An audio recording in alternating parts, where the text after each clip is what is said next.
terima kasih telah meluangkan waktunya untuk kumpul sejenak di pagi hari ini dalam kegiatan aksi nyata modul 1.4 terkait penerapan budaya positif di sekolah. Nanti terkait penerapan budaya positif di sekolah, kita di sini sama-sama ya, jadi sharing-sharing, tidak ada satu atau dua yang lebih hebat, kita sama-sama belajar. Yang intinya nanti kita akan mengembangkan bagaimana sekolah kita ini bisa menerapkan budaya positif. Monggo Pak Nuni, silakan.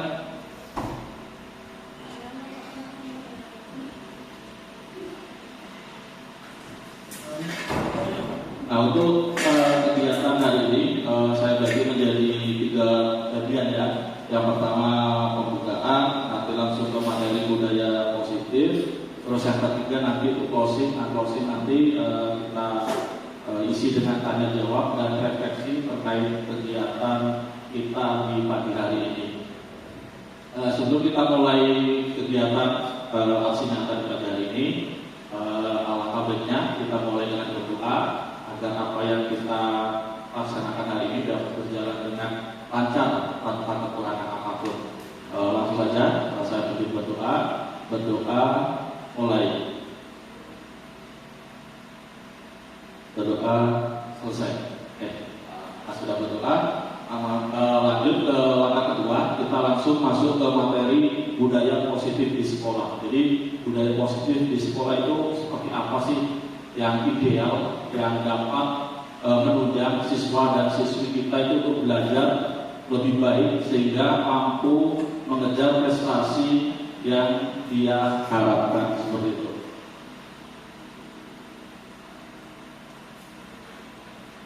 Kita mulai dulu dari diri sendiri ya. Segala sesuatu alangkah baiknya kita refleksikan dari diri kita sendiri. Nah, untuk slide yang pertama ini ada sedikit pertanyaan yang akan kita bahas, yaitu terkait pengalaman yang pernah kita rasakan saat menjadi murid dulu. Di sini kita pasti sebelum menjadi guru pasti mengawali menjadi seorang murid ya. Jadi bagaimana kita menjadi guru yang baik itu harus kita merasakan dulu sebagai murid gitu. Nah, murid sekarang dengan dulu itu pasti berbeda ya, beda zamannya, beda tantangannya, sehingga perlakuannya pun tidak boleh sama ya. Kita refleksi dulu bagaimana budaya di sekolah membentuk karakter Bapak dan Ibu semua. Monggo Pak Sudi, silakan Pak Sudi bergabung aja. Di sini kita 2 orang dulu ya untuk sedikit berefleksi, bercerita terkait pengalamannya semasa menjadi guru. Saya sedikit ya sebelum saya serahkan ke Bapak Ibu, saya sedikit ada cerita waktu menjadi murid dulu ya. Kebetulan saya itu agak bandel dulu, terutama pada pelajaran bahasa Inggris. Betul sekali. Itulah sampai sekarang saya itu bahasa Inggris nggak terlalu pandai. Kenapa? Karena memang saya awalnya tidak suka dengan guru bahasa Inggrisnya. Kenapa? Karena isinya pelajaran itu hanya tugas dan hukuman. Nah, sampai sekarang mungkin itu yang mengakar di benak saya bahwa bahasa Inggris itu isinya hanya tugas dan hukuman. Nah, itu contoh pengalaman terkait budaya yang membentuk karakter. Nah, ini jangan sampai terjadi di siswa kita seperti itu ya. Ini hanya sedikit share dari saya. Nah, selanjutnya kira-kira siapa yang sedikit menceritakan terkait pengalamannya semasa menjadi seorang guru? Silakan. Mungkin Pak Jafar yang depan ini. Oke, Bu Anita bisa bercerita? Cerita aja ya, terkait pengalaman semasa menjadi siswa. Kira-kira sukanya di mana, dukanya di mana? Silakan Pak Anita. Diceritakan aja. Tidak apa-apa. Ayo, nggak usah malu. Kita sini saling bersharing saja. Ya, bisa saat SMP, SMA, kuliah. Silakan. Ya. Berikan dulu. Cek. Ya, Baik, Assalamualaikum warahmatullahi wabarakatuh. Baik, Bapak Ibu, sedikit berbagi cerita atau pengalaman. Dengan saya dulu waktu mungkin SMP ya Pak, itu saya pernah diberikan tugas. Setelah itu saya asik ngobrol dengan teman saya. Memang saya suka cerita Pak. Terus pada saat itu guru saya pernah melempar buku di hadapan, mungkin mau melemparnya itu ke saya tapi kenanya ke teman. Terus? Mungkin itu pengalaman saya sampai saat ini yang saya ingat, dan sekarang posisinya saya menjadi guru, mungkin tidak akan saya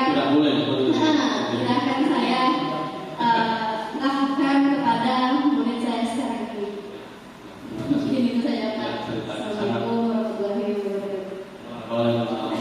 Ya, sangat luar biasa sekali ya cerita dari Bu Anita. Mungkin kita semua pernah merasakan semacam itu ya semasa jadi siswa. Jadi kalau siswa kita bandel, kita cukup mengingat diri kita waktu menjadi siswa itu seperti apa. Ya, insya Allah kita akan menjadi guru yang lebih sabar seperti itu. Jadi luar biasa pengalaman Bu Anita ketika mengikuti pembelajaran. Silakan Pak Hasan, datang masuk, datang bergabung. Oke, monggo datang bergabung.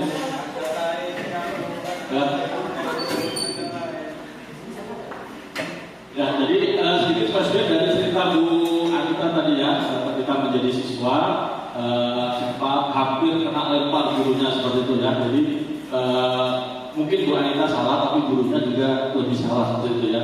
Tapi hal itu harus bisa kita jadikan refleksi karena kita sama-sama menjadi guru, dan tidak boleh hal yang semacam itu bisa terulang kembali ya.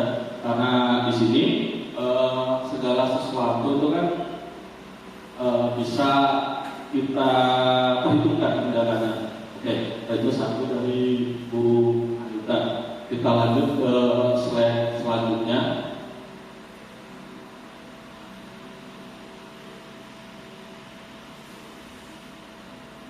Selanjutnya di sini ada pendidikan menurut Ki Hajar Dewantara ya. Ki Hajar Dewantara mungkin semua orang sudah tidak asing siapa itu beliau, bagaimana sifat kerja beliau. Tetapi di sini mungkin yang agak asing itu adalah filosofi Ki Hajar Dewantara.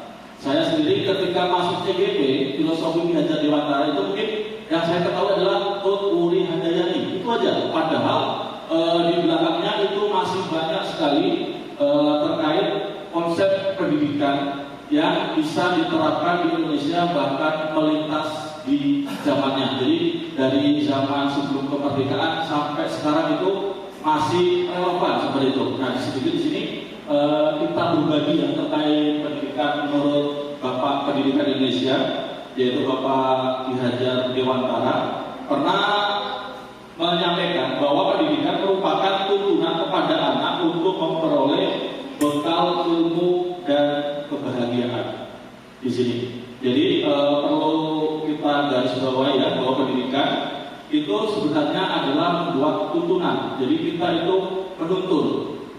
Kita tidak hanya sekedar mengajar ya. Jadi kita berikan tuntunan sehingga anak ini bisa mendapatkan ilmu dan mencapai kebahagiaannya. Jadi ini yang sering kita lupakan dalam pendidikan kita, bahwa fungsi utama dari pendidikan itu adalah bisa mencapai kebahagiaan dari masing-masing siswa kita seperti itu. Itulah kenapa sering kita jumpai siswa dan siswi kita itu ada malas-malasan ke sekolah misalnya. Jadi dalam pikiran mereka di sekolah itu mungkin isinya hanya tugas dan tugas seperti itu. Jadi mereka di sekolah itu merasa tidak bahagia.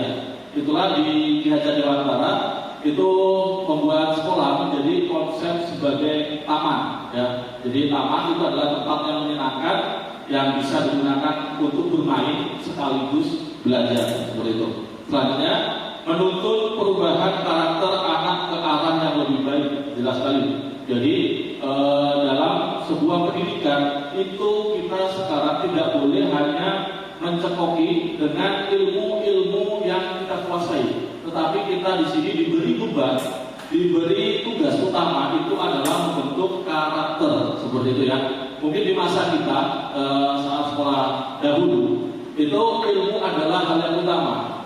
Maka dari itu sekarang kita dapat lihat bahwa karakter siswa dan siswi kita itu agak berubah gitu. Terlebih sekarang masuk pada masa-masa globalisasi seperti itu. Jadi banyak sekali pengaruh dari luar yang mereka bisa lihat terlebih ditiru. Jadi di sini apabila tidak dituntun atau tidak kita didik dengan baik, ini bisa menjadikan sebuah masalah. Selanjutnya yang ketiga, membentuk perilaku anak dengan kebiasaan positif. Jadi karakter tadi itu bisa terbentuk apabila kita sering kebiasaan positif seperti itu. Itu pendidikan menurut Ki Hajar Dewantara. Selanjutnya kita ke budaya sekolah. Budaya sekolah ini menurut Pula keyakinan dan nilai-nilai yang terlihat dari bagaimana sekolah menjalankan aktivitas sehari-hari. Jadi budaya itu adalah keyakinan dan nilai-nilai yang diamalkan dan terlihat sehari-hari. Itu adalah sebuah budaya. Di sini mungkin ada guru sosiologi yang ada Bu Anita, ya. Mungkin sudah terbiasa membahas berkaitan dengan budaya. Oke, silakan masuk Ibu. Jadi budaya itu adalah sesuatu nilai dan keyakinan yang menjadi sebuah kebiasaan yang kita terapkan dalam kehidupan sehari-hari. Selanjutnya menurut Peterson, berbagai tradisi dan kebiasaan keseharian yang dibangun dalam jangka waktu yang lama oleh guru, murid, dan orang tua ini dari Peterson ini lebih tegas lagi, lebih jelas lagi. Jadi budaya itu adalah tradisi dan kebiasaan yang dibangun dalam jangka waktu yang lama. Jadi namanya budaya itu tidak terbentuk hanya 1 atau 2 semester, 1 atau 2 tahun, tetapi itu adalah sebuah proses yang sangat panjang yang mengakar dan menjadi kebiasaan. Ini adalah sebuah budaya. Jadi dari budaya di sini kebetulan sekolah kita itu sudah cukup lama ya terbentuk, tetapi untuk kebudayaannya ini masih perlu kita perkuat lagi ya. Gitu. Selanjutnya untuk pengertian budaya positif adalah nilai-nilai, keyakinan dan kebiasaan-kebiasaan di sekolah yang berpihak pada murid agar murid dapat berkembang menjadi pribadi yang kritis, penuh hormat dan bertanggung jawab. Ini adalah terkait budaya positif. Selanjutnya contoh budaya positif yang bisa kita lihat di sekolah. Pertama, itu adalah mengucapkan salam. Ya, meskipun kelihatan sederhana, mengucapkan salam ini sangat penting untuk mempererat komunikasi. Ya, jadi jika kita melihat siswa atau siswi kita lewat di depan kita, mereka kok diam saja dan menegur, berarti itu ada yang salah dengan budaya di sekolah kita. Ya, ini yang paling sederhana. Selanjutnya yang kedua, mencium tangan guru. Mencium tangan guru. Jadi mencium tangan guru ini kelihatannya mungkin juga sepele dan agak aneh. Tetapi di sekolah-sekolah besar yang pernah saya ngajar di sana, mencium tangan guru ini menjadi sebuah tradisi. Pernah saya sempat ngajar di Mantarakan, itu hampir 3 tahun. Itu mereka menerapkan budaya mencium tangan guru ketika masuk di sekolah. Jadi ketika pagi, bapak ibu gurunya itu berbaris di depan gerbang sekolah dan menyambut siswanya dengan cara saling siswa mencium tangan guru. Itu menjadi kebiasaan yang dilakukan secara terus-menerus. Jadi timbul kesegaran siswa terhadap gurunya. Itu mungkin suatu saat bisa diterapkan di sekolah kita. Ini yang biasa sering saya terapkan itu ketika pulang sekolah ya. Biasanya kalau jam terakhir itu kita sempat melihat anak-anak pulang meninggalkan kelas. Nah biasanya di sini mereka bisa mencium tangan guru. Ini cukup tetapi sangat positif sekali. Selanjutnya yang ketiga itu menjaga kebersihan diri dan lingkungan. Ini sangat serius sekali kalau yang untuk ketiga ini menjaga kebersihan diri dan lingkungan. Jadi jelas sekali budaya bersih itu harus bisa kita terapkan di sekolah. Kenapa? Karena dengan penerapan budaya bersih di sekolah itu diharapkan bisa siswa dan siswi kita itu tularkan di rumah. Jadi kalau setiap siswa-siswi kita itu bisa menularkan budaya bersihnya di sekolah ke rumah, itu mungkin kita melihat masyarakat yang ada di lingkungan sekolah itu akan mendapatkan pengaruhnya. Selanjutnya yang keempat itu adalah kesepakatan kelas. Nah, kesepakatan kelas ini yang mulai kita laksanakan dari semester ini. Ini termasuk bagian dari budaya positif kesepakatan kelas. Jadi di dalam kesepakatan kelas itu tidak ada paksaan dalam kegiatan pembelajaran. Jadi semua bisa berdiskusi, bisa menyampaikan pendapatnya, bagaimana nyamannya mereka belajar di dalam kelas. Esensi utama pendidikan menurut Ki Hajar Dewantara itu kan semua berfokus pada siswa. Bahkan diibaratkan seorang guru itu menghamba kepada siswa, ya. Jadi di sini siswa itu menjadi prioritas. Tidak boleh lagi ada model guru sebagai inti dari setiap kegiatan. Harus kita mulai geser ke siswa yang menjadi pusat kegiatan seperti itu. Mungkin sampai di sini ada yang ditanyakan dulu? Aman ya? Oke. Oke, silakan. Pak Supri, Pak Wakato, Pak Kasis. Monggo. Oke, terima kasih. Bismillahirrahmanirrahim. Assalamualaikum warahmatullahi wabarakatuh.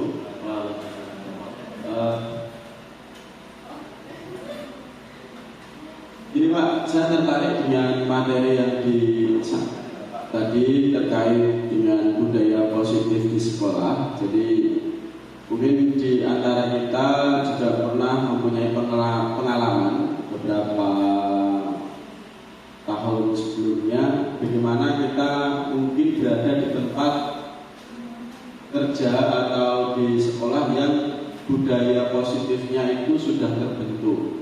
Seperti bagaimana kita masuk ke instansi, siswa itu sudah otomatis mengucapkan salam, menyapa, dan bahkan mencium tangan gurunya, dan menjadi sebuah karakter.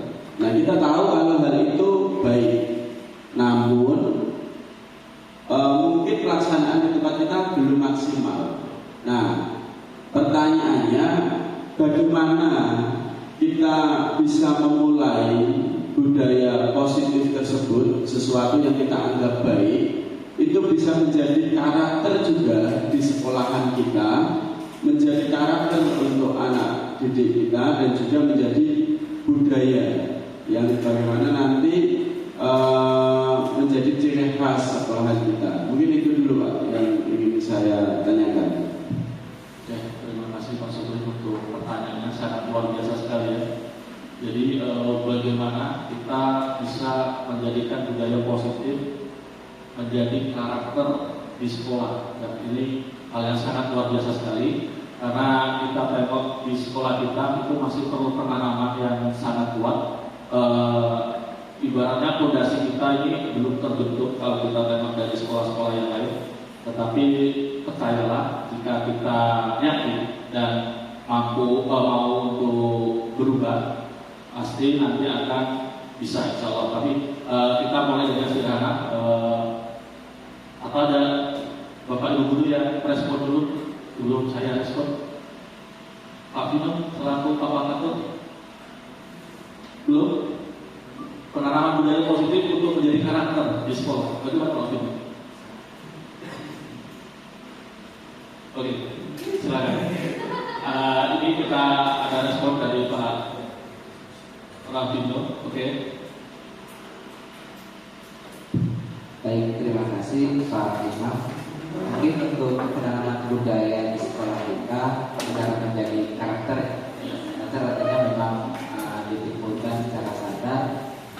bukan paksaan ya, katanya memang yang tiba-tiba sini salam dulu sama Pak Guru, kalau guru itu bukan budaya, ini masih ada paksaan ya. Bagaimana caranya supaya itu menjadi budaya? Mungkin harus ada pengenalan setiap waktu ya. Jadi memang untuk pertama diajar dulu kan, tapi dengan seperti pengulangan yang setiap hari mungkin suatu saat pasti akan menjadi budaya. Tapi konsisten, jangan sampai seminggu nanti kita duduk di berdiri di depan supaya siswa paham, minggu berikutnya nggak jelas lagi, ya kan? Nanti lakukan seminggu lagi seperti enggak. Jadi kalau nggak konsisten artinya sulit untuk menjadi budaya di sekolah kita. Terima kasih untuk Pak Novino, jawabannya cukup luar biasa sekali Pak Wakil kita. Mungkin ada yang mau menambahkan, Pak Jafar? Mungkin saya. Jadi menurut saya mungkin kita mulai programkan saja. Ya, Kita mulai programkan saja. ya. Misalkan yang tiket menyambut kedatangan siswa. Jadi pengalaman sekolah di sekarang dulu memang demikian seperti itu. Anak-anak alhamdulillah sudah setiap ketemu itu ada 5 SD ya. Nah itu sudah berjalan lagi. Tapi harus dimulai. Ya, betul. Diprogramkan saja. Itu saya. Terima kasih. Oke, terima kasih Pak Jafar. Kita sudah ada dapat 2 respon ya. Pertama tadi kita konsisten, kedua kita mulai laksanakan dengan sebuah program ya. Jadi pertanyaan luar biasa dari Pak Sendiri, bagaimana menjadikan budaya positif itu menjadi sebuah karakter ya. Sangat luar biasa juga jawabannya. Intinya yang pertama, kalau menurut saya hasil rangkuman jawaban teman-teman. Oh, Bu Kiki mau menjawab, silakan Bu Kiki. Dan lihatlah Bu Kiki. Kelihatan Bu Kiki sendiri.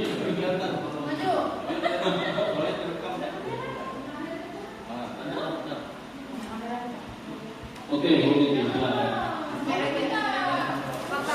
Ya. Waalaikumsalam warahmatullahi wabarakatuh. Oke, terima kasih kesempatan yang disediakan. Saya ingin menambahkan dimana tadi pertama adalah konsisten. Ya. Terus yang kedua guru-guru yang piket berdiri di depan salaman. Nah, saya menambahkan bagaimana kalau pada saat jam pulang kan kita pulang 15.50. Sebelum 15.50 kita semua guru berdiri di situ menyambut anak-anak pada saat pulang mereka salaman. Itu kan yang maksudnya budaya adab ya? Ya. Oke, mungkin itu hanya masukan, pelaksananya nanti kita lihat. Ya. Oke, terima kasih. Assalamualaikum warahmatullahi wabarakatuh. Waalaikumsalam warahmatullahi wabarakatuh. Ya, luar biasa ya tambah dari Bu Kiki ya. Seperti itu juga yang pernah saya alami dulu ya. Jadi di awal maupun di akhir itu bisa kita menyambut siswa kita ketika siswa kita datang, ketika siswa kita mau pulang. Jadi di memori siswa kita itu tertanam positif kerja bahwa Bapak Ibu gurunya itu perhatian, Bapak Ibu gurunya itu menyayangi mereka seperti itu ya. Jadi untuk pelaksanaan itu sederhana ya. Yang pertama itu harus kita mulai dari diri kita sendiri ya. Kalau sudah kita programkan baik-baik, bahkan kita bikin schedule-nya, kalau enggak kita mulai dari diri kita sendiri seperti biasanya di awal saja itu luar biasa pasien, tapi dia konsisten seperti itu ya.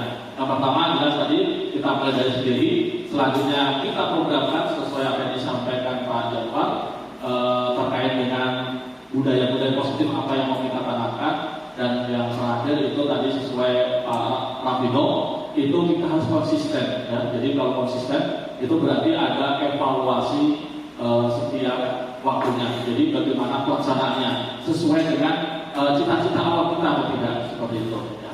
Ini terkait contoh budaya positif. Kita lanjutkan ya untuk materi diskusi selanjutnya. Landasan budaya positif yang pertama itu ada posisi kontrol guru. Nanti itu yang membentuk disiplin positif di sekolah. Gitu. Nah, di sini kita ada sedikit video untuk kita simak bersama terkait 5 posisi kontrol guru. Oke, kita lihat bersama-sama. Kira-kira kita masuk di posisi yang mana? Ini ada bapak, ibu, dan siswanya. Yang pertama sebagai penghukum ya, ini biasanya saya yang lakukan.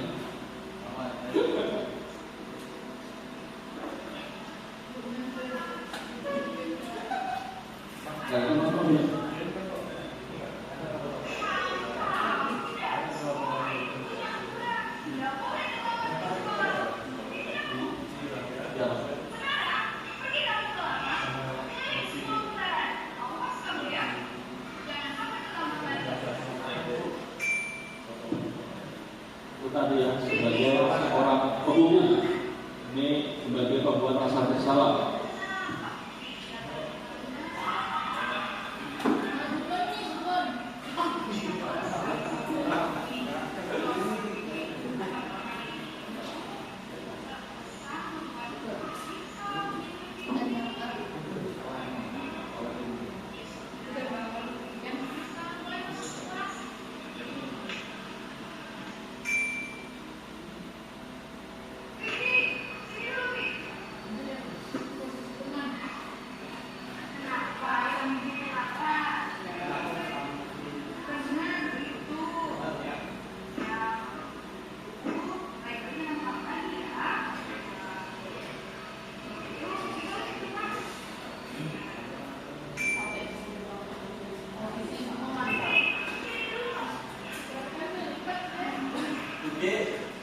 Dipraktekkan sama si Ari ya.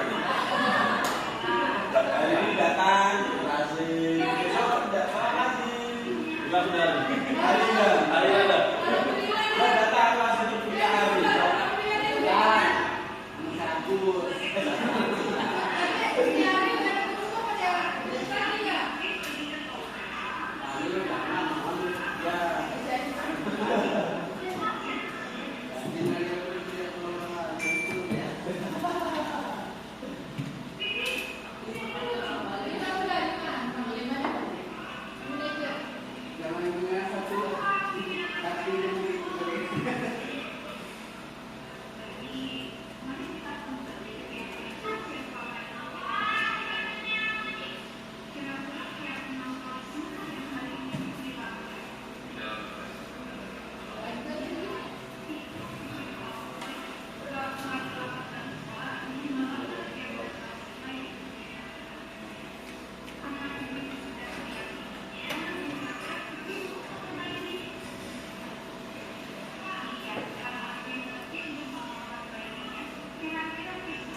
Sedikit itu ada bukan aja.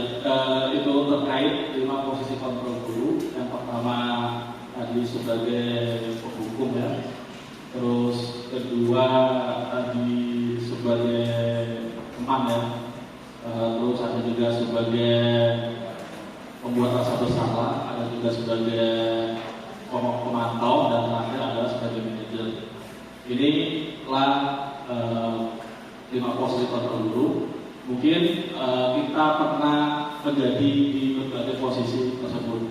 Jujur saya sendiri ketika yang lalu-lalu sebelum mengikuti kegiatan CCP itu, saya itu memang lebih dominan menjadi seorang penghukum, ya, kayak hakim ceritanya. Jadi setiap siswa yang bersalah silakan kamu ambil hukuman apa seperti itu. Ternyata itu tidak baik dan tidak bisa diterapkan untuk memperbaiki karakter. Dan karena di sini nanti yang muncul itu adalah kesadaran eksplisit, kesadaran dari luar. Jadi kalau seandainya tidak kita hukum, tidak kita berikan beban, dia itu tidak akan timbul kesadaran dari dirinya sendiri. Itu yang selama yang terjadi. Itulah kenapa pembelajaran yang kita lakukan tidak maksimal. Misalnya, oke, ketika ada gurunya masuk kelas, kelasnya terkontrol, bisa belajar secara baik. Tetapi misalnya jika gurunya ada kegiatan dengan terpaksa meninggalkan kelas, ini biasanya kelas akan menjadi sedikit terganggu. Di sini, kira-kira ada nggak yang bisa menceritakan posisi Bapak Ibu guru selama ini untuk bersharing saja? Silakan. Mungkin Pak Acan nih kayaknya yang sangat saya sama Bapak siswa-siswinya. Oke, silakan Pak Acan. Ambil posisi di mana kira-kira Pak Acan tadi? Kalau penghukum kayaknya Anda nih, jiwa Pak Acan bukan jiwa-jiwa penghukum nih. Jangan salah Pak. Ya, pembuat satu salah. Pak Lihat, ambil posisi yang mana? Dia lembut tapi musuh. Apa itu? Apa itu? Silakan Pak Acan, kita saling bercerita sharing lagi sama pengalaman. Apa itu? Ini ada hukum, ada teman, ada pembuat rasa bersalah, terus ada pemantau, dan terakhir adalah manajer. Kira-kira selama ini Pak Hasan mengambil posisi yang mana?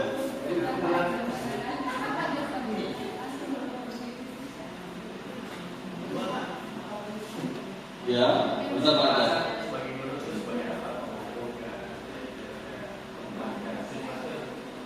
Kalau saya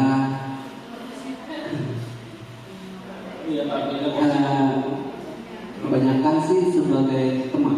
sebagai teman. Ya, Teman, tapi juga memposisikan diri kita juga sebagai guru.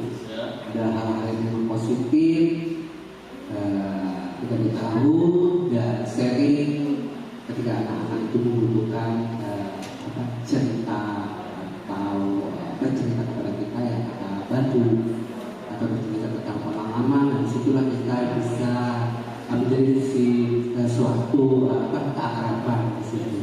Mungkin itu. Ya, luar biasa sekali. Ulang untuk Pak Hasan dulu. Jadi Tepuk tangan. Pak Hasan ini masuk pada posisi kontrol yang ketiga ya, guru sebagai teman ya, sudah luar biasa ya nanti. Tapi nanti harapan kita ke depannya Bapak Ibu guru yang ada di sekolah ini bisa masuk ke posisi yang kelima, yaitu sebagai seorang manajer ya. Ini yang paling puncaknya, yang paling topnya. Kalau kita lihat tabel di atas terkait di depan terkait 5 posisi kontrol guru, itu pertama adalah guru sebagai penghukum. Itu tindakannya yang umumnya biasanya adalah memarahi, mengkritik, menyakiti, melakukan tindakan kekerasan. Ini harus dihindari, tidak boleh ada lagi guru sebagai penghukum ya. Inilah yang biasanya menyebabkan siswa itu trauma untuk tidak mau masuk ke sekolah lagi. Itu ada contoh perkataannya, kalau kamu titik-titik, bapak ibu akan titik-titik. Misalnya, kalau kita isinya, kalau kamu terlambat, bapak atau ibu guru akan hukum kamu bersihkan WC. Dan itu adalah contoh dari posisi hukum. Terus akibatnya, murid tidak peduli dengan gurunya atau tugas sekolahnya. Ini jelas sekali ya. Dengan murid sering dihukum, dia itu akan menjadi semakin tidak peduli. Selanjutnya pola perilaku yang melanggar berulang sebagai bentuk perlawanan. Jadi biasanya jika siswa itu salah baru kita hukum, biasanya dia itu akan mengulanginya lagi untuk membuat sebuah perlawanan. Jadi kita ketahui bersama bahwa siswa-siswi kita itu adalah masih darah-darah muda ya. Jadi mereka itu jiwanya jiwa pemberontak. Jadi posisi penghukum itu tidak sudah sesuai seperti itu. Pernah kita lihat berita di televisi ya, misalnya ada guru menegur siswanya, itu hanya ditegur, bukan dihukum. Tiba-tiba pulang dari sekolah, gurunya diajak duel misalnya. Ini kan sangat luar biasa ini, jangan sampai terjadi. Selanjutnya Motivasi yang berkembang itu adalah motivasi eksklusif atau motivasi dari luar. Selanjutnya membuat rasa bersalah. Ini posisi yang kedua. Tadi mendiamkan, menceramai, membuat rasa bersalah. Jadi ini membangun emosinya dulu kalau membuat rasa bersalah. Itu ada kalimatnya, Bapak Ibu kecewa sama kamu kalau orang tua kamu tahu bagaimana seharusnya kamu, seperti itu dan sebagainya. Akibatnya murid merasa bodoh atau nakal. Jadi kalau membuat rasa bersalah, biasanya siswa kita itu merasa dirinya itu ya karena bersalah karena kita buat mereka bersalah. Ini sangat tidak tepat. Selanjutnya perilakunya rasa rendah diri, kurang percaya diri, cemas dan khawatir salah. Ini membuat siswa kita minder, tidak pede ketika dia tampil seperti itu.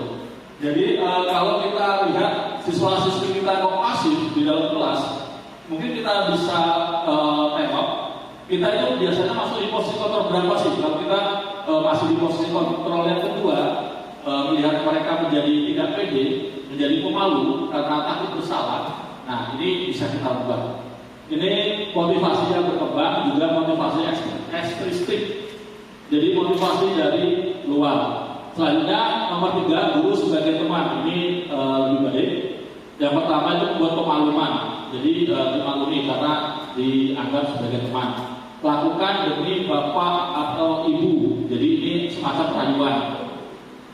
Merasa guru adalah teman yang bisa memaklumi kesalahannya. Nah, ini ukuran baiknya membuat masalah menjadi teman. Jadi kita itu ibaratnya ya dianggap sebagai teman. Jadi mereka kesegarannya itu biasanya berkurang seperti itu. Selanjutnya perilaku menjadi teman tergantung cenderung menunggu seperti itu.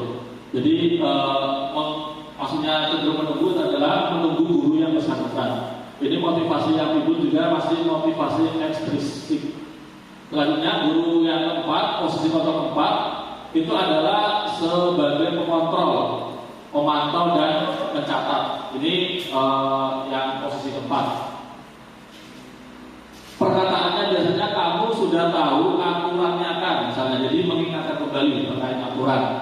Terus murid mempertanyakan konsekuensi perbuatannya, ini akibatnya. Jadi ini membangun siswa untuk bertanya-tanya, kira-kira akibatnya apa nanti jika saya membuat sebuah kesalahan.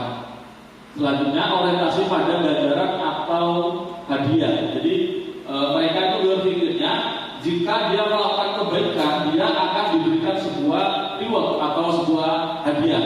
Tetapi jika mereka melakukan sebuah pelanggaran, maka dia akan mendapatkan hukuman atau punishment. Ini kurang bagus juga. Jadi seandainya kita support dengan hadiah, mungkin mereka tidak akan berbuat dengan baik seperti itu.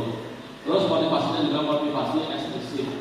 Selanjutnya terakhir ini yang paling baiknya, guru sebagai manajer, posisi kelima, bertanya dan membuat kesepakatan. Jadi ini sangat cocok dengan siswa kita yang sudah masuk masa remaja ke dewasa.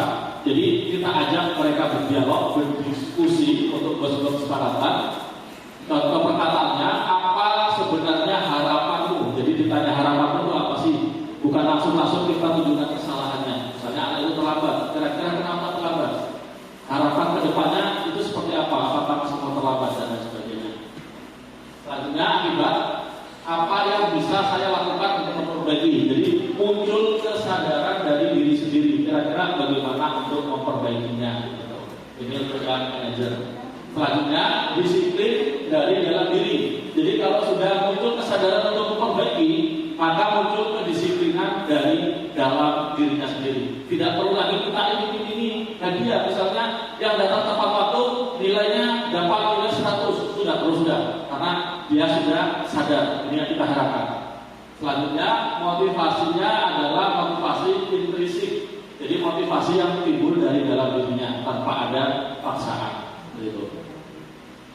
Kira-kira ada yang mau ditanyakan Bapak Ibu? Cukup jelas ya? Oke. Kalau cukup jelas bisa masuk ke matanya. Ada posisi kontrol manager, hukuman dan konsekuensi, disiplin dan hukuman. Selanjutnya disiplin positif. Berkaitan dengan posisi kontrol manager. Oke. Positive control manager itu bertanya dan membuat kesepakatan kelas jika murid melakukan kesalahan pelajaran, bukan menuduh, memberi hukuman, membiarkan murid melakukan kesalahan. Yang bertanya. Itu positive control manager yang bertanya, membuat kesepakatan kelas jika murid melakukan kesalahan, bukan menuduh, memberi hukuman, membiarkan murid melakukan kesalahan. Yang pertama. Kedua, berperan sebagai pamong, yaitu penuntun agar murid dapat menemukan kemerdekaannya dalam belajar. Jadi di sini guru berperan sebagai seorang penuntun, menjadi panutan. Jadi kalau kita berperan sebagai penuntun, maka otomatis yang pertama kita harus bisa menjadi panutan atau harus bisa memberikan contoh. Ini yang sangat berat buat kita sebagai seorang guru. Misalnya, jika kita menuntut siswa kita datang tepat waktu, maka mau tidak mau kita harus datang tepat waktu. Jika kita menuntut siswa kita rapi misalnya, maka tidak mau kita juga harus berpakaian yang rapi. Jadi upayakan kita menjadi panutan mereka seperti itu. Sehingga jika mereka mau membuat sebuah pelanggaran, mereka pasti akan muncul rasa malu. Oh iya, Bapak Ibu guru memberi contoh saya yang baik, jadi saya harus ikut dengan baik seperti itu. Selanjutnya berperan sebagai teman ketika berinteraksi agar dapat memahami murid dan membangun kedekatan. Ini tadi yang disampaikan sama Pak Asad ya. Jadi kita harus juga bisa berperan sebagai seorang teman agar siswa dan siswi kita itu bisa berinteraksi dengan baik. Tapi ingat ya, sebagai temannya ada batasnya ya, jangan sampai kelewatan. Begitu. Tetap ada etika yang kita tunjuk sebagai seorang guru. Ini yang beratnya menjadi guru. Selanjutnya, disiplin dan hukuman. Pertama, disiplin melatih murid untuk mematuhi peraturan atau perilaku dalam jangka pendek atau panjang. Ya. Jadi disiplin ini melatih mereka agar bisa mematuhi aturan. Jelas sekali. Kenapa sekarang masyarakat kita itu banyak nggak taat aturan? Mungkin ketika masa sekolahnya, ketika pembelajaran disiplin, mereka nggak ikut masuk seperti itu. Sebagai contoh, di Anusera misalnya itu kan sering kita jumpai di jalan-jalan ada lampu merah. Kok diterobos saja padahal ada kita yang berhenti menunggu. Ini kan sebagai tanda tanya ya, kenapa kok bisa kejadian semacam itu? Misalnya ada rambu-rambu di lahan parkir, kok malah berjajar banyak orang yang parkir seperti itu. Ini berarti ada kesalahan dari konsep pendidikan yang pernah dilaksanakan dulu. Nah ini yang perlu kita tanamkan dari awal sebelum siswa dan siswi kita itu meninggalkan sekolah. Ya, jadi dari awal harus sudah kita tanamkan terkait mereka agar bisa mentaati peraturan. Selanjutnya kedua, hukuman dimaksudkan untuk mengendalikan perilaku murid. Jadi hukuman ini tujuan utamanya sebenarnya baik untuk mengendalikan perilaku murid, tetapi jika ini dilakukan secara terus-menerus itu menjadi hal yang tidak baik karena nanti dia akan menjadi disiplin jika ada semacam sanksi seperti itu. Selanjutnya hukuman dan konsekuensi ini menurut Nielsen 2021. Pertama, merespon kesalahan dengan kasih sayang dan kebaikan. Jadi agar siswa kita itu sadar. Jadi kesalahan yang mereka perbuat itu tidak seharusnya langsung diberikan tindakan sebuah hukuman. Jadi cukup kita respon dengan kebaikan dan kasih sayang. Jadi mereka kita harapkan meskipun lambat nanti akan sadar seperti itu. Lainnya kedua, berikan pertanyaan yang bisa menimbulkan diskusi. Jadi kita berikan pertanyaan, kira-kira kenapa sih kamu kok suka melanggar? Kenapa sih kamu kok suka membuat kesalahan seperti itu? Kita diskusikan. Karena pada fase E dan F itu anak-anak sudah mulai masuk fase dewasa, jadi sudah bisa berpikir, sudah tahu mana baik dan mana buruk. Lain halnya jika masih masuk di fase-fase awal, misalnya fase di fase B, fase C dan sebagainya masih tahap awal, itu mereka masih perlu dituntut dengan sangat intens. Selanjutnya, lihat kesempatan terjadinya kesalahan untuk didiskusikan bersama. Jadi jelas sekali kita dituntut sebagai seorang guru itu lebih untuk berdiskusi dalam menyelesaikan masalah siswa seperti itu. Nah, ini sudah mulai kita terapkannya di sekolah kita. Jadi dan Bapak Kepala Sekolah sudah sangat mendukung, tidak boleh ada hukuman yang sifatnya memberatkan seperti itu ya. Misalnya siswa terlambat 5 menit, kok hukumannya setengah jam untuk bersih-bersih, ini kan sangat tidak mendukung. Gitu. Harusnya dia itu bisa belajar, karena kita hukum lebih, malah dia tidak bisa belajar. Ini yang perlu kita perbaiki. Selanjutnya kita masuk ke disiplin positif.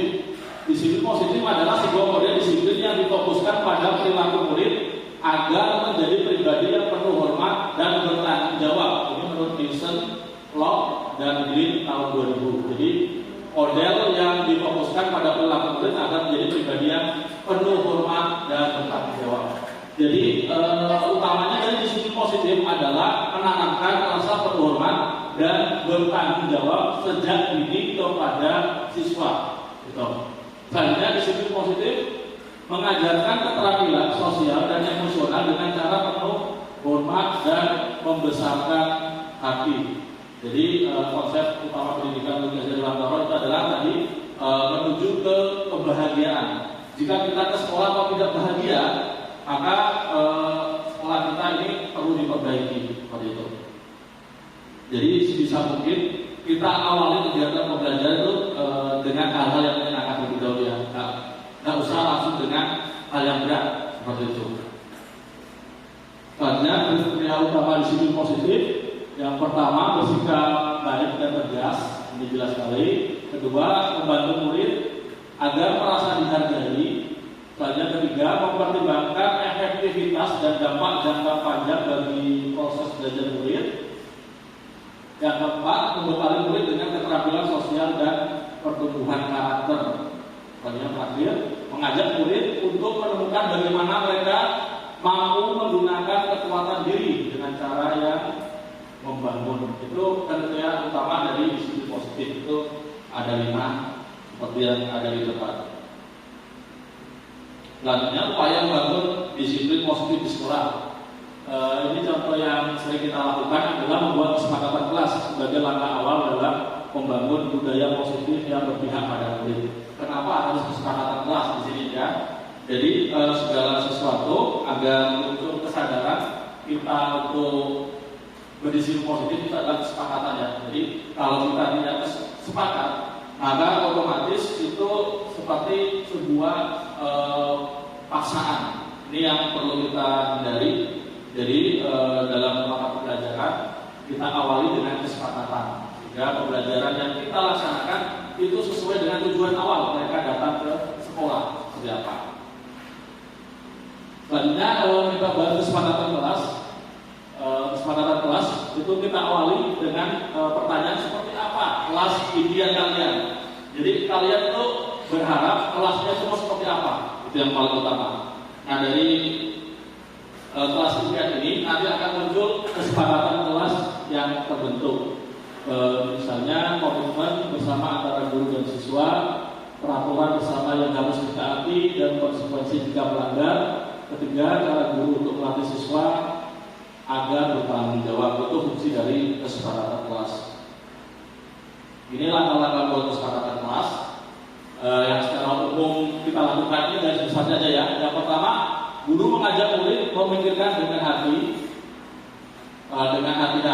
tentang keinginan terkait kelas impian. Jadi kesepakatan kelas ini tertuju sepenuhnya ke siswa. Siswa itu maunya seperti apa? Kita sebagai guru hanya memfasilitasi. Dan guru meminta murid menuliskan apa yang mereka pikirkan dan yang inginkan tentang kelasnya dalam belajar. Jadi kita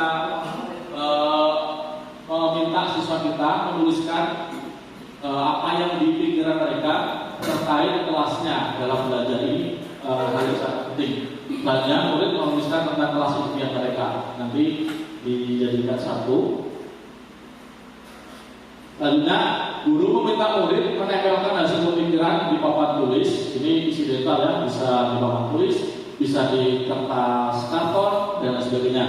Setelah semua berpartisipasi dengan bantuan salah seorang siswa, hal-hal yang telah ditulis tentang kelas impian dibaca satu persatu. Jadi setiap yang ditulis peserta didik tadi itu kita baca satu persatu agar semuanya mendengarkan. Selanjutnya guru mengajak murid berdiskusi membahas impian-impian tentang kelasnya yang sudah mereka tulis untuk melakukan kesamaan yang mereka miliki lalu membuat daftar kesamaan yang telah didiskusikan. Jadi pada tahap ini guru itu mengkelompokkan terkait dari apa yang ditulis siswa tadi. Jadi dikelompokkan misalnya kesepakatan tepat waktu semua, kesepakatan misalnya angkat tangan sebelum bertanya, itu dikelompokkan sesuai apa yang mereka tulis. Selanjutnya guru memantau murid menyoroti hal-hal yang paling penting untuk disepakati. Setelah itu diserahkan ke siswa kira-kira mana yang untuk kita jadikan kesepakatan. Setelah itu guru memastikan semua murid ambil bagian dalam kegiatan ini. Jadi namanya kesepakatan kelas itu tidak boleh hanya 1-2 siswa saja yang melaksanakan, semuanya harus kita libatkan. Terakhir, guru dan murid membaca hasil kesepakatan kelas yang telah disetujui. Kemudian murid menandatangani kesepakatan tersebut sebagai tanda persetujuan. Jadi ada legalitasnya ya, dengan siswa pun ikut menandatanganinya terkait kesepakatan kelas. Itu secara umum terkait penyusunan kesepakatan kelas. Nah, untuk prakteknya kita serahkan ke Bapak Ibu masing-masing, kira-kira nyamannya seperti apa, enaknya seperti apa, dan seperti apa efektifnya di lapangan. Intinya kesepakatan kelas itu adalah mewujudkan kelas impian dari siswa kita. Ketika sudah ada kesepakatan kelas, kita pun biasanya mengajarnya enak. Jika ada hal yang tidak sesuai dengan kesepakatan, itu biasanya ada sebuah konsekuensi. Nah, konsekuensi ini itu sudah disepakati sebelumnya. Jadi tidak ada lagi istilah hukuman. Gitu. Selanjutnya ini kalau masuk fase akhir, kita refleksi di sini dari apa yang kita paparkan. Refleksinya yang pertama, dari yang saya pahami budaya positif di sekolah adalah apa? Kedua, siapa saja yang mendukung terwujudnya budaya positif di sekolah. Kira-kira siapa yang mau merefleksi? Ada Pak Rahmat. Pak Rahmat, Pak Azhar kita baca. Mau mendengar suara Pak Bendahara ini. Siapa tahu saya hari ini? Alhamdulillah ya kalau saya hari ini. Kabar baik dari Pak Bendahara. Monggo Pak Rahmat.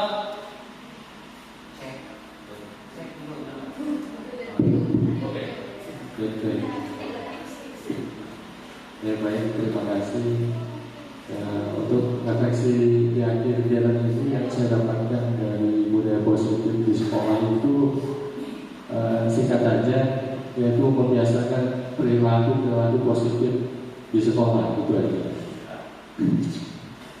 Kira-kira siapa yang mendukung untuk terwujudnya? Semua warga sekolah, ya, jadi semua warga sekolah terlibat di dalamnya agar budaya positif ini bisa terlaksana dengan baik. Baik, terima kasih. Ya, terima kasih Pak Rahmat untuk refleksinya. Mungkin satu lagi yang untuk ibu-ibu, kira-kira siapa? Ya, ada Bu Mestari, Bu Men. Ya, Bu Men dulu. Biar Bu Men bersuara, biasanya nih luar biasa. Ada depan juga ya? Dari kesimpulan positif.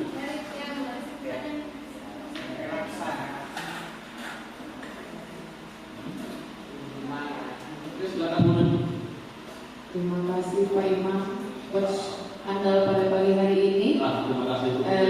Di sini Pak, mungkin saya ada pertanyaan kali Pak ya, boleh? Silakan.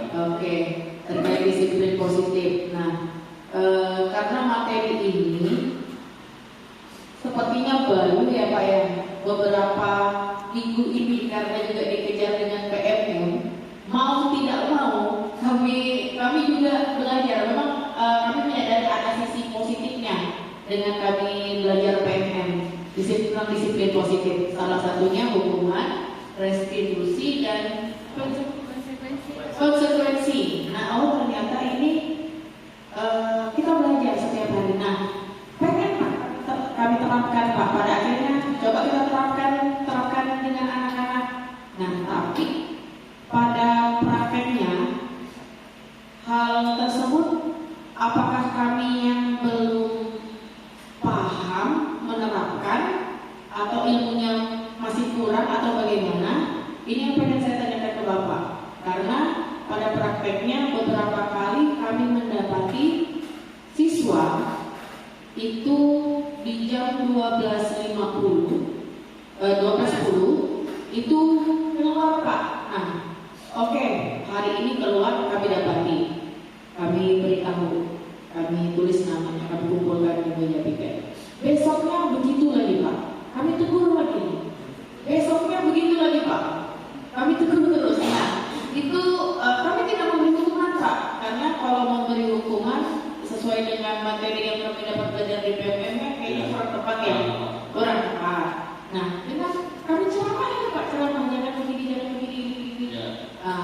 bagaimana ya Pak cara menanganinya? Apakah sudah tepat yang kami lakukan, tapi pada prakteknya itu diulangi terus atau bagaimana? Terima kasih Pak Imam.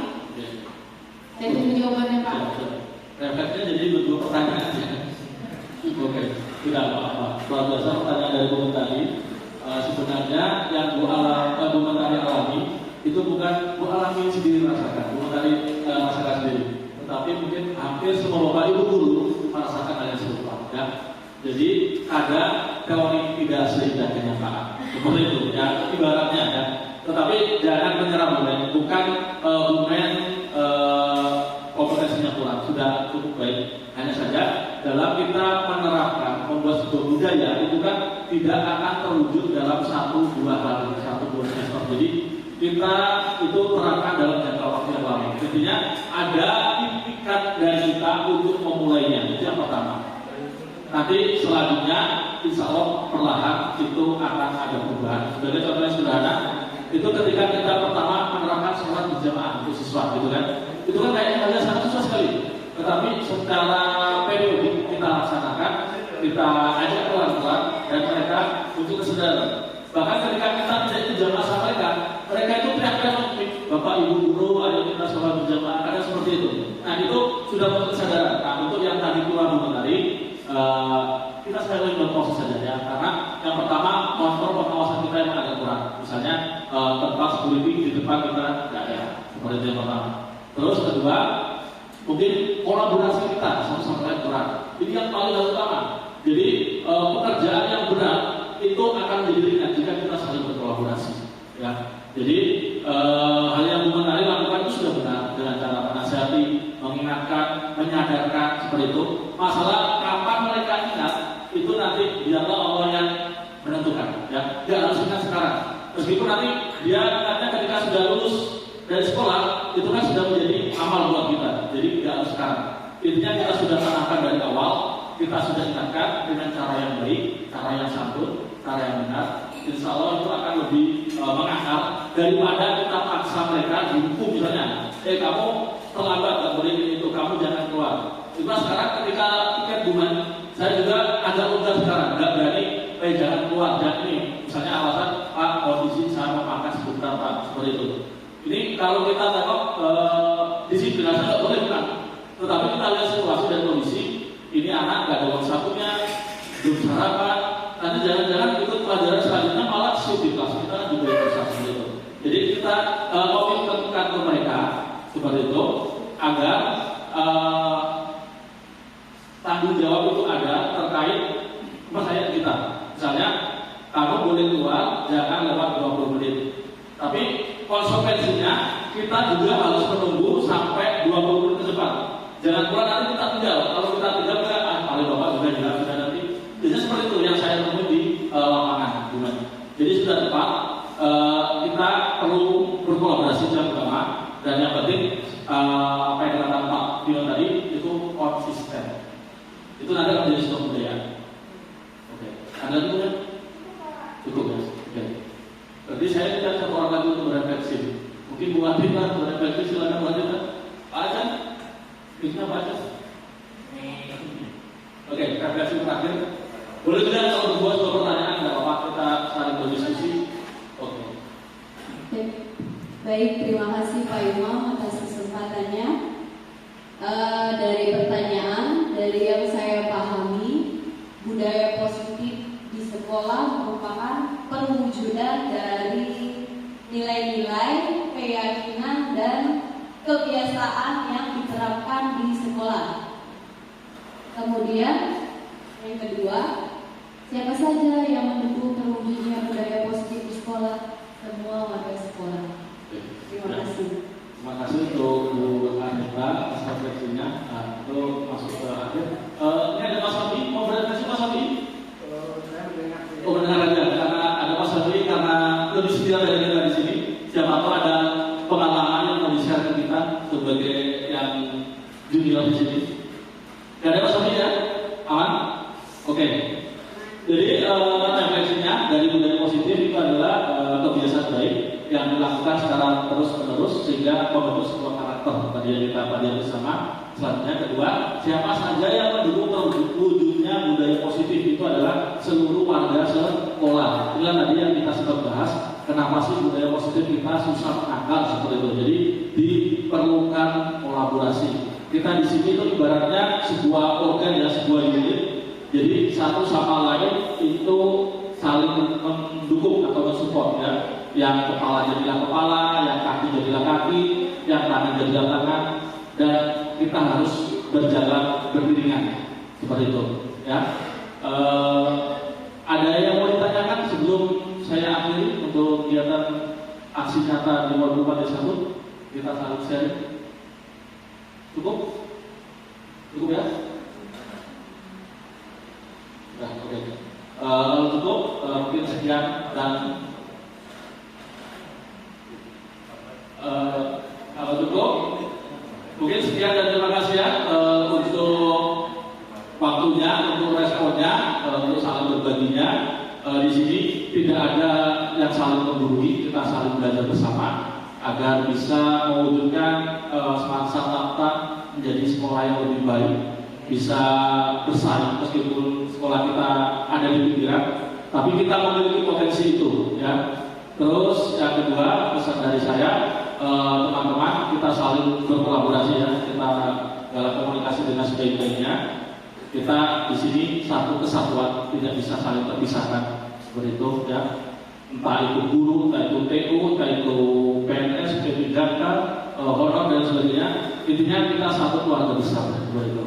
Terus yang terakhir, yang ketiga, saya harap teman-teman tetap saling semangat ya, mensupport. Mudah-mudahan ada yang ikut CGP angkatan selanjutnya ya. Ini angkatan 10 ada, angkatan 11 ada. Harapannya angkatan 12 juga ada lagi ya. Bu Mentari, Bu Kiki, Bu Anissa, Bu Anis, semangat. Pak Didi, oke. Jadi para suhu semua ini semoga bisa segera musuh. Oke. Terima kasih. Mungkin itu yang bisa saya sampaikan.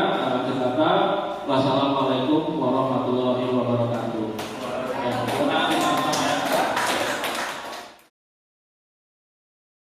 Assalamualaikum warahmatullahi wabarakatuh.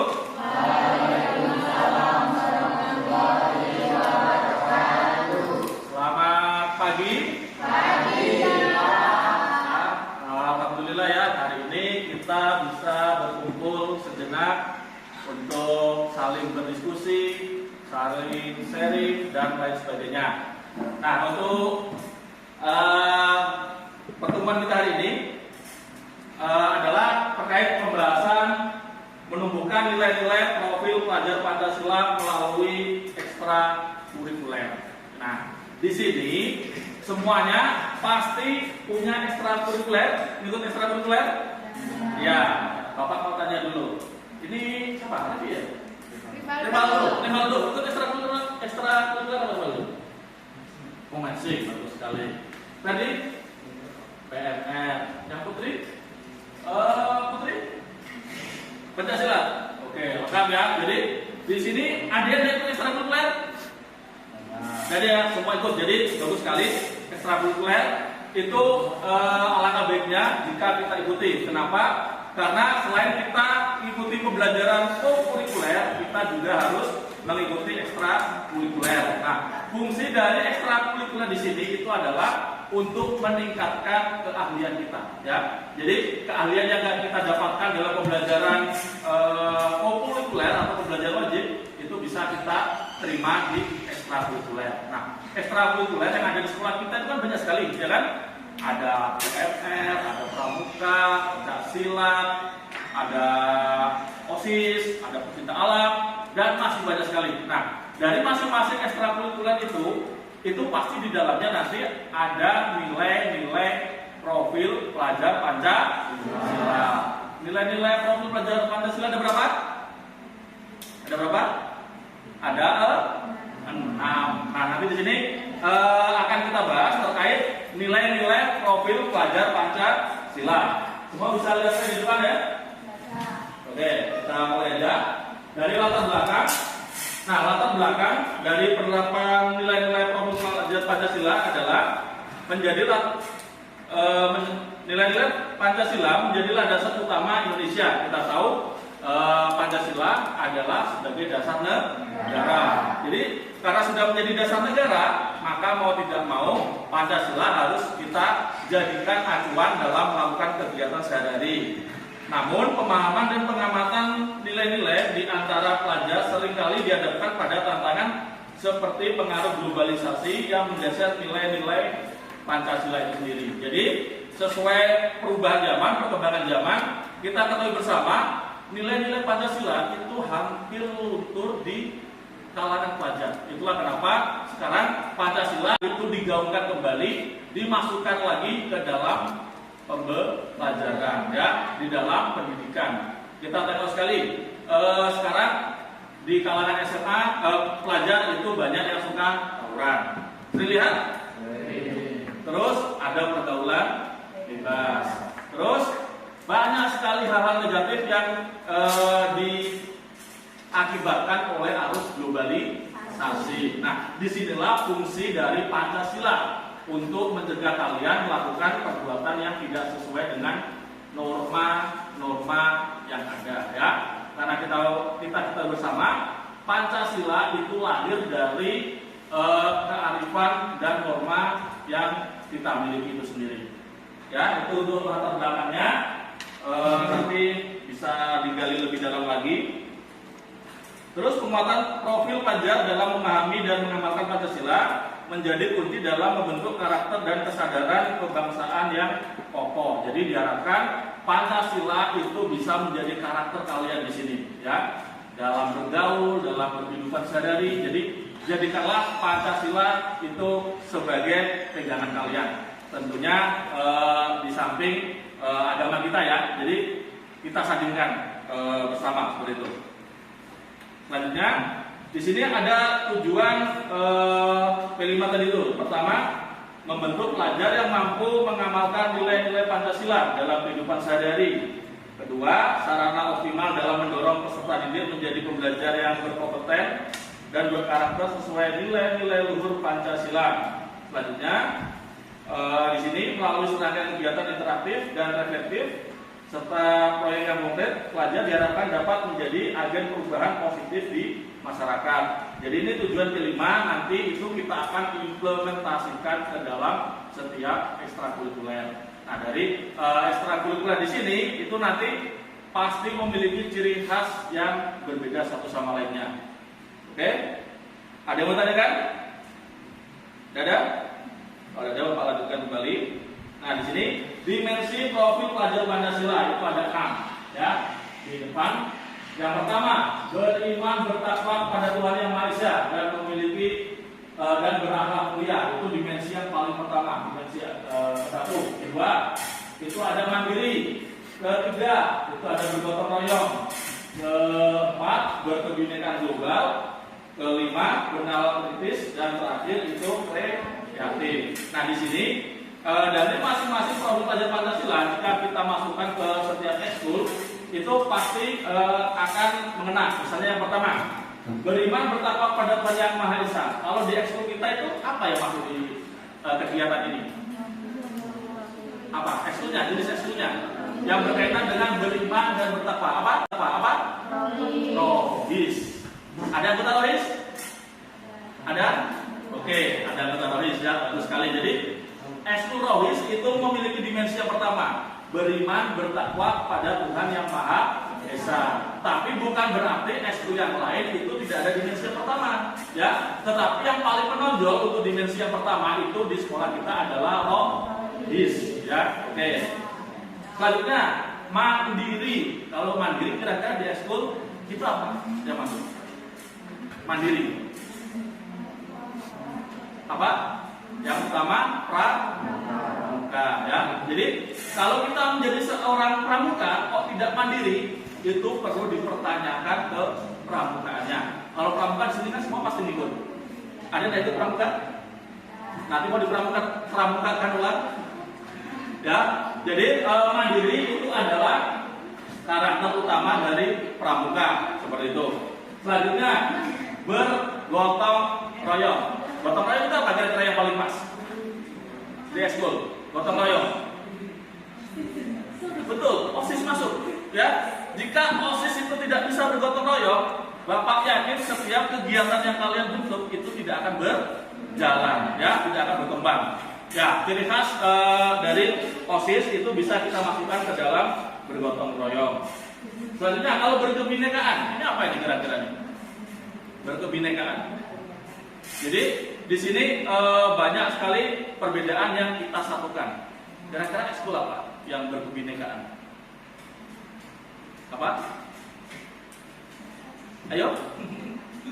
Berkebinekaan di sini itu bisa kita masukkan pramuka, ya. Ya, kenapa pramuka? Karena pramuka di sini itu bisa menaungi segala perbedaan misalnya, ya. Karena pramuka itu sifatnya universal atau umum seperti itu. Nah, selanjutnya yang kelima, bernalar kritis. Ini kalau bernalar kritis itu pasti banyak sekali. Kira-kira apa aja? Ada PMR, ya. Kalau PMR nggak bernalar, kira-kira bisa jalan nggak? Bisa melakukan tindakan medis nggak? Nggak, ya. Terus misalnya ada opsi.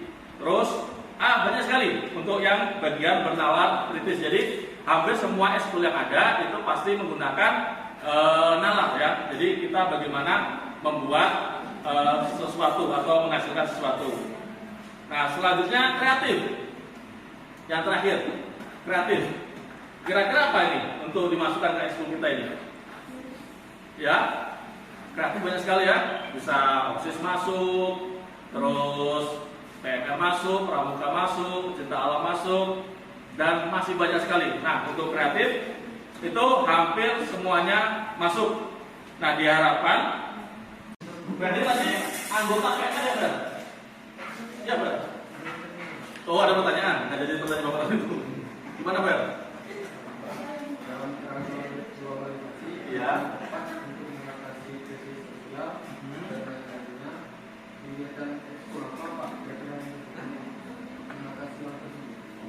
Jadi ini masalah globalisasi, ya. Oke. Memang betul globalisasi itu ibarat pedang bermata dua, ya. Satu sisi dia membawa hal yang positif, tapi satu sisi membawa hal yang negatif. Kenapa? Karena tidak semua kebudayaan asing itu sesuai dengan kebudayaan kita. Itu jelas sekali, ya. Jadi kalau pertanyaannya ekskul apa yang sesuai, Bapak katakan bukan hampir, memang semua ekskul sesuai. Hanya saja bagaimana kita menerapkan filter terhadap globalisasi itu untuk budaya positif yang kita laksanakan di masing-masing ekskul, ya. Jadi ibaratnya kalau kita menerima informasi dari dari luar gitu kan, ada hal yang baru, itu tidak serta-merta langsung kita telan mentah-mentah. Kita harus bernalar kritis dulu. Kira-kira itu sesuai atau tidak? Misalnya begini, terkait penggunaan obat melalui PMR, ya kan, Mbak?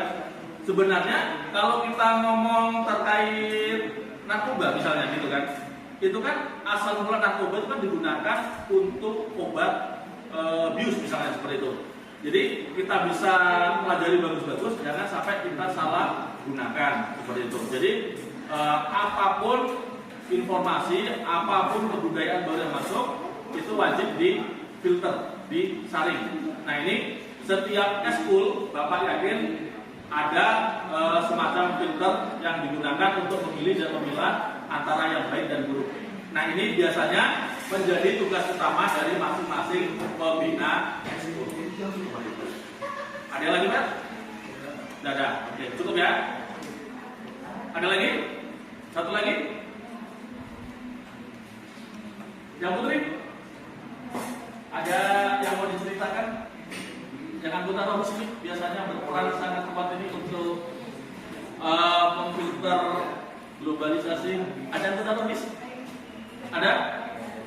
Ada, ya? Jadi anggota Romus, kita tengok di sekolah kita itu ibaratnya hal yang sangat penting, yang mendasar dan perlu kita perkuat, ya. Jadi kalian jangan malu untuk gabung di situ. Paham? Ada yang mau didiskusikan kembali? Ada?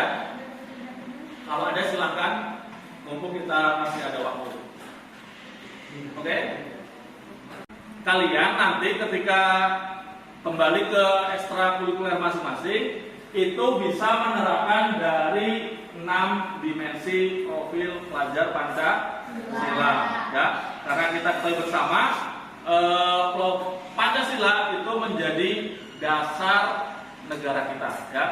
Jadi kita sebagai siswa, sebagai pemuda, generasi penerus ke depannya diharapkan dapat mengamalkan Pancasila, ya. Jadi untuk pengamalan nilai-nilai Pancasila itu banyak sekali, ya. Ada dalam pembelajaran langsung yang kita lakukan di dalam kelas, misalnya menghormati orang tua, ya, berdoa sebelum belajar, terus mengerjakan PR secara mandiri, kalian berdiskusi, itu semua bagian dari nilai-nilai pelajar Pancasila. Terus ada juga melalui proyek yang biasanya kalian kerjakan di hari Kamis dan Jumat, itu termasuk bagian dari kegiatan profil pelajar Pancasila. Nah, yang kedepannya akan kita kerjakan itu adalah memasukkan nilai-nilai profil pelajar Pancasila ke dalam kegiatan ekstra, ya. Jadi kegiatan ekstrakurikuler yang akan kita lakukan itu ibaratnya memiliki bobot, nggak hanya asal-asal berkegiatan, ya. Kenapa? Karena kegiatan ekstrakurikuler yang biasanya kita anggap sepele, malahan di sini itu biasanya sangat berkesan buat kita. Betul nggak? Daripada belajar di dalam kelas.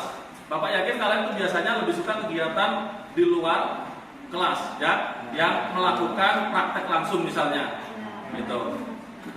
Ya, jadi harapan Bapak ke depannya, ekskul apapun yang kalian lakukan nanti dilandasi oleh profil pelajar Pancasila. Oke. Selanjutnya kita masuk ke sesi tanya jawab dan diskusi. Kira-kira ada yang mau bertanya? Silakan. Ayo, bebas. Silakan bertanya. Siapa yang mau bertanya? Fer, ada pertanyaan? Silakan, Fer. Apa yang Putri? Ini ada Putri. Ada banyak sekali. Ada yang mau bertanya?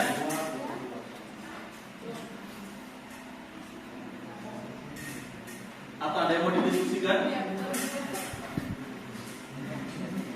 Ya, Yudhanya mau bertanya? Oke, sudah paham? Jika ada yang mau bertanya silakan.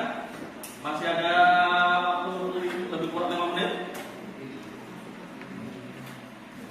Atau Bapak yang bertanya? Bagaimana?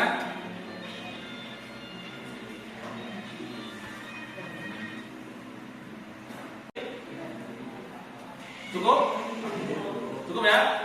Oke, kalau cukup, nanti jika ada pertanyaan atau ada yang mau diskusikan, kalian bisa secara langsung ketemu Bapak atau kalian bisa lewat grup untuk sharing-sharing dan lain sebagainya. Karena untuk berbagi ilmu itu tidak harus di dalam kelas, dimanapun kita bisa berbagi seperti itu. Oke, selanjutnya cukup mungkin sampai sekian apa yang kita bisa diskusikan hari ini. Bapak harap kalian bisa terapkan di ekskul kalian masing-masing.